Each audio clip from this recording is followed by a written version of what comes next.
لیکن تجھے پتا نہیں کہ یہ کسی ماں کا بیٹا ہے، پتا نہیں کسی بیوی کا شوہر ہے۔ ایک ہمارے دوست ہیں، بزرگ ہیں، ان کا داماد فوت ہو گیا، نشہ کرتا تھا۔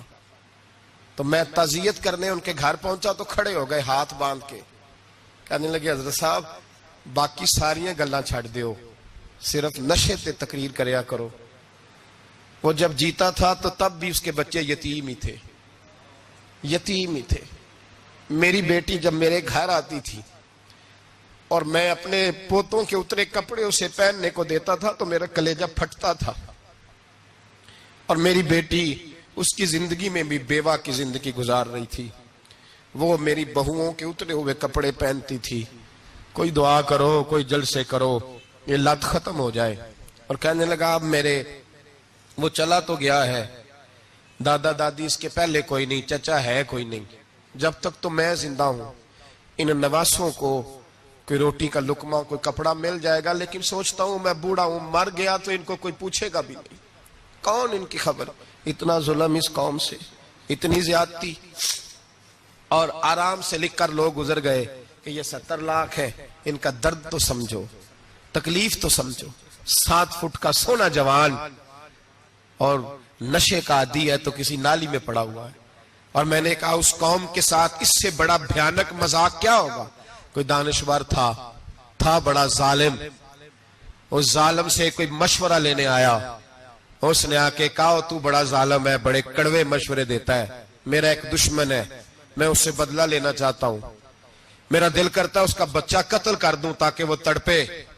تو ظالم نے کہا اسے قتل نہ کر، وہ تو اس کا باپ 2-4 مہینے رو کے چپ کر جائے گا، پھر میں سخت سزا دینا چاہتا ہوں، مشورہ دے۔ تو اس نے کہا اس کے بچے کو نشے پہ لگا دے، جس کا بچہ نشہ کرے گا وہ باپ روز مرے گا، روز جیے گا، وہ ماں روز مرے جیے گی، نشے پہ لگا دے۔ اس قوم کے ساتھ سب سے بڑا ظلم یہ ہوا کہ ملت کا جوان نشے پہ لگ گیا، ڈرگز پہ لگ گیا، اتنے تباہ حالات ہوئے کہ جوان چڑھتی جوانیاں، اماں نے کتاب دے کے بھیجا تھا، اور کالج سے واپس آئے تو نشے کے ٹیکے ہاتھوں میں پکڑے ہوئے، ٹیکے۔ اور آپ کے اس ملک کے اسلام آباد میں ایک دن میڈیا نے وہ خبر بھی وائرل کی اور وہ چیز بھی دکھائی لوگوں کو، 3 مہینے کا بچہ لے کے نشئی سڑک پہ آ گیا، اس نے کہا میرا نشہ ختم ہو گیا، میرا بچہ خرید لو، 2 پڑیاں دے دو۔ تو وہاں بیبیاں جو سن رہی تھیں وہ بھی چیخے مار کے رو رہی تھی۔ یہ ظلم کیا اس قوم کے ساتھ، اور کرپشن کی لعنت نے اجازت دی سپلائی کرنے والوں کو کہ گلی گلی بیچے، گلی گلی۔ انہوں نے کچھ تھوڑا ظلم نہیں کیا ان حکمرانوں نے، اور ہماری اپوزیشن اس کو نہ صرف اتنا پتا ہے کہ یہ جائیں اور ہم آئیں، اس سے زیادہ کوئی غرض نہیں۔ بھائی کرپشن کے خلاف نکلے ہو تم، نشے کے خلاف کس دن نکلو گے؟ جوئے کے خلاف کس دن؟ قوم تو مر رہی ہے نشے سے، اس کے خلاف میدان میں کب آؤ گے؟ صرف اتنا ہے کہ یہ جائیں اور ہماری باری آئے، اس سے زیادہ کچھ نہیں۔ جتنے مجرم وہ ہیں اتنے ہی تم بنتے جا رہے ہو، اس لیے کہ اصل بات پر نہ وہ آتے ہیں اور نہ اصل بات پر یہ آتے۔ بھائیو، میرے نبی پاک صلی اللہ تعالی علیہ وسلم، اور ایک اور تماشا ہے،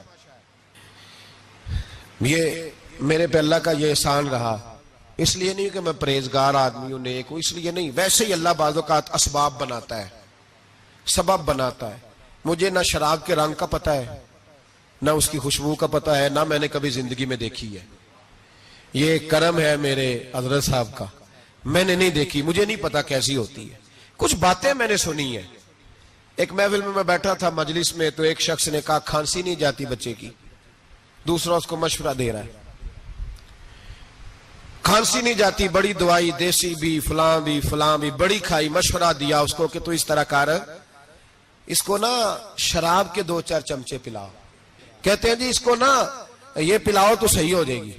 تو میں نے پلٹ کے اس کی طرف دیکھا، میں نے کہا کوئی عقل کر، کیا مشورہ کرنا؟ مولانا میرا تجربہ ہے۔ میں نے کہا تیرا تجربہ افضل ہے یا رسول اللہ کا فرمان زیادہ افضل ہے؟ تیرا تجربہ افضل ہے۔ حضرت ام سلمہ رضی اللہ تعالیٰ عنہ کہتی ہے میں نے عرض کی یا رسول اللہ صلی اللہ علیہ وسلم میری بچی بڑی بیمار ہے، تو مجھے کسی نے کہا ہے یہ تھوڑی سی نشے والی چیز ہے، یہ بنا کے تیار کر کے دو، صحیح ہو جائے گی، بیمار ہے بچی تو یہ نشے والی چیز ہے، اس کو تیار کر کے دو، تھوڑا نشہ ہے۔ اگرچہ بعض، میں نے شروع میں کہا، بعض لوگ مریض کو، سخت مریض کو ایسی ادویات جو مجبوری بن جائے اس کی گنجائش اور اجازت دیتے ہیں. محتاط علماء تو اس میں بھی بہت ساری چیزیں پہلے بیان کرتے ہیں، لیکن اس نے کہا جی میرا نشہ دینا ہے شفا کے لیے. تو حضرت ام سلمہ کہتی ہے میرے نبی پاک نے میری طرف دیکھا، میری طرف. تو میں نے کہا یا رسول اللہ آپ کیا فرمانا چاہ رہے ہیں؟ تو نبی پاک نے فرمایا ام سلمہ کبھی ناپاک چیز میں بھی شفا ہوئی ہے، کبھی ناپاک چیز میں بھی، کبھی شراب اور خمر میں بھی شفا ہو سکتی ہے. شفا رب کریم نے رکھی ہے پر شہد کے اندر رکھی ہوئی ہے، شفا اللہ نے رکھی ہے قرآن مجید میں رکھی ہوئی ہے. تو اس میں بھی کبھی یہ حضور نے بیان کیا ہے کہ اس کے اندر شفا ہو سکتی. تو امت کتنی دلیری کرتی ہے جو یہ مشورے دیتی ہے کہ اس کے اندر نشہ ہے، شراب ہے، تو کھانسی چلی جائے گی تو فلانی بیماری چلی جائے گی. نہ آؤ ان چیزوں پہ، نہ اپنے ایمان کو خرابی دو، اور نہ ایسی باتیں کرو جس سے کہ ڈائریکٹ رسول اللہ صلی اللہ علیہ وسلم کے واضح ارشادات کی مخالفت ہو. میرے نبی پاک صلی اللہ علیہ وسلم نے فرمایا. اور پھر کچھ لوگ کہتے ہیں تھوڑی پی ہے جی. اب تو میں تجزیے میں پڑھ رہا تھا کہ ایسی شراب ایجاد ہو گئی ہے، لوگ شراب پیتے ہیں اور وہ مست بھی رہتے ہیں، کار بھی چلاتے رہتے ہیں. کہتے ہیں جی نہیں ہمارا ذہن معاف نہیں ہوا تو یہ والی صحیح ہے، نشہ نہیں لاتی. میرے نبی پاک صلی اللہ علیہ وسلم نے فرمایا جس چیز کی تھوڑی مقدار، زیادہ مقدار حرام ہے اس چیز کی تھوڑی مقدار بھی حرام ہے. جس کی زیادہ مقدار حرام ہے اس کی تھوڑی بھی. تو خمر اور شراب اگر فل پینا جائز نہیں تو تھوڑی پینا بھی جائز. یہ حرام ہے اور حرام تھی اور قیامت تک حرام ہی رہے گی. میرے نبی پاک صلی اللہ علیہ وسلم نے منع کیا اور حضور نے اظہار ناپسندیدگی فرمایا. فرمایا 40 دن تو عبادت ہی قبول نہیں ہوتی شراب پینے والے جب تک سچی توبہ نہ کرے. ایک دن صحابہ بیٹھے تھے سارے، حضرت ابو بکر صدیق بھی تھے، فاروق اعظم بھی تھے، عثمان غنی بھی تھے، ڈھیر ساری تعداد تھی صحابہ کی، سارے تشریف فرما تھے. حضرت عبداللہ ابن عمر رضی اللہ تعالیٰ عنہ حدیث کے راوی ہیں اور مستدرک للحاکم کے اندر، ابن حبان کے اندر یہ روایت موجود ہے. فرماتے صحابہ نہ بات کر رہے تھے اور بات یہ کر رہے تھے کہ یار لوگوں کو گناہوں سے کیسے روکا جائے،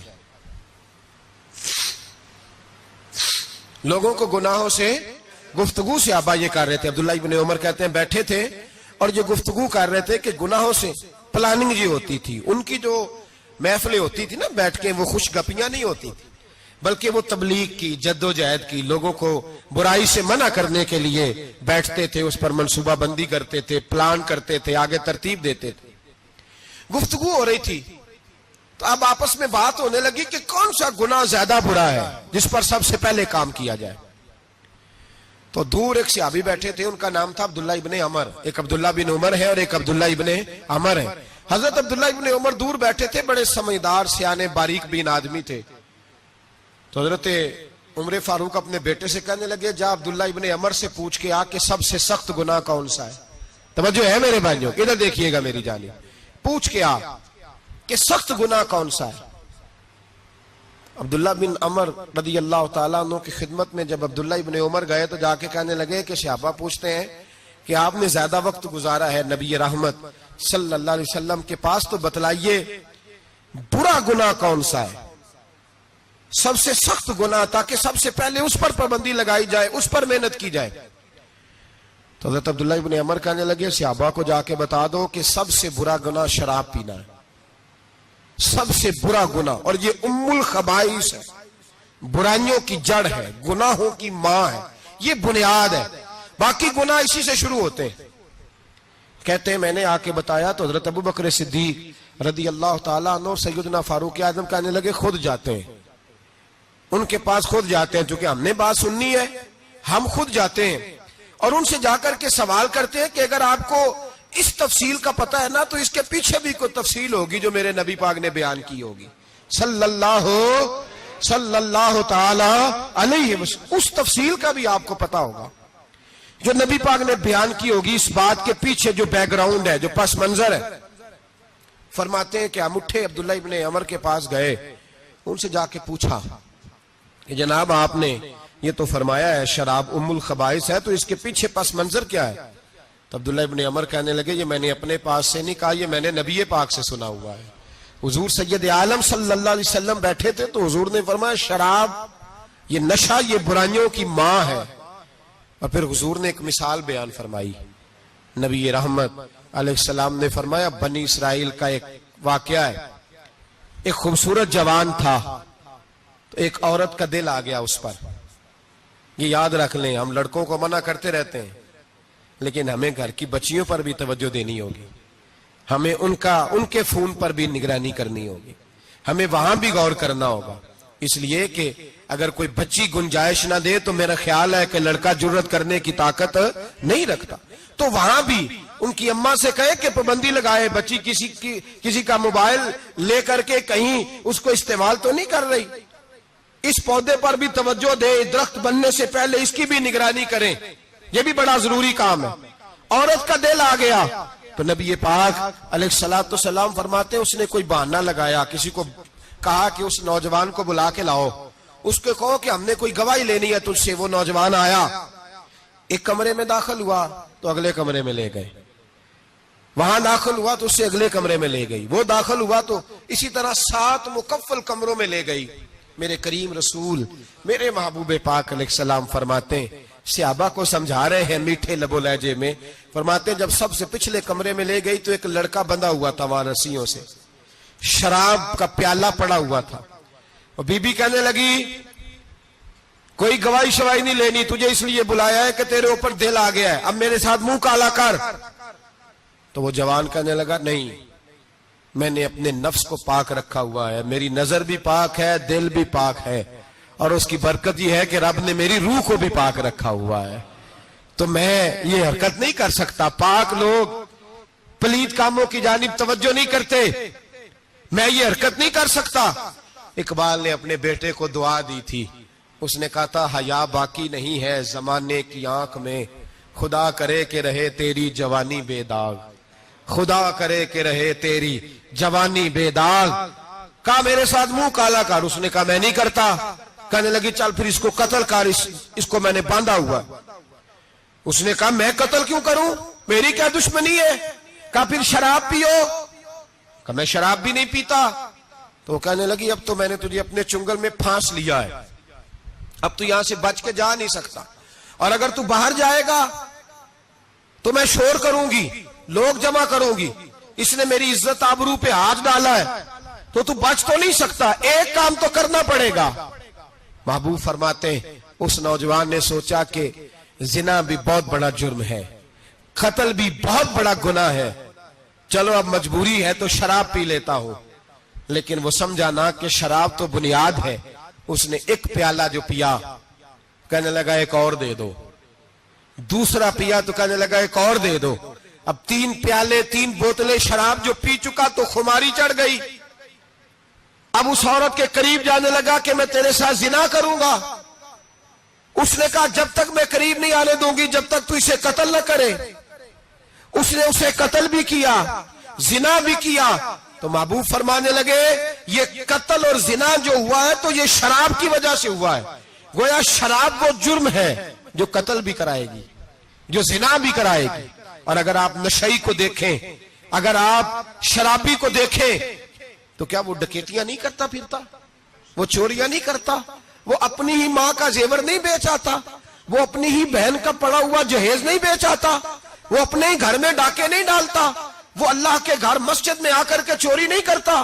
وہ صرف اس لیے کرتا ہے کہ یہ نشہ, یہ شراب, یہ ماں ہے گناہوں کی, یہ جڑ ہے.